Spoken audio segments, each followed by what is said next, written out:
You can delete a currency selector from your online store at any time if you decide to stop displaying different prices for the products you sell on Shopify.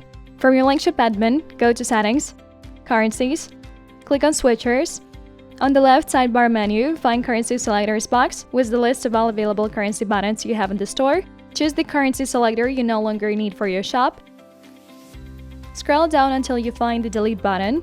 Click on it to confirm the action. Please note that you're going to delete the selector and you can't restore it back.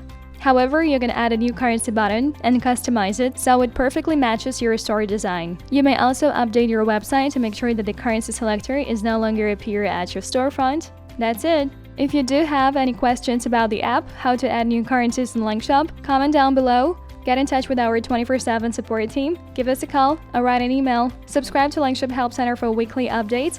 Learn how to translate your online store, display multiple currencies, and build a powerful e-commerce business. Thanks for watching!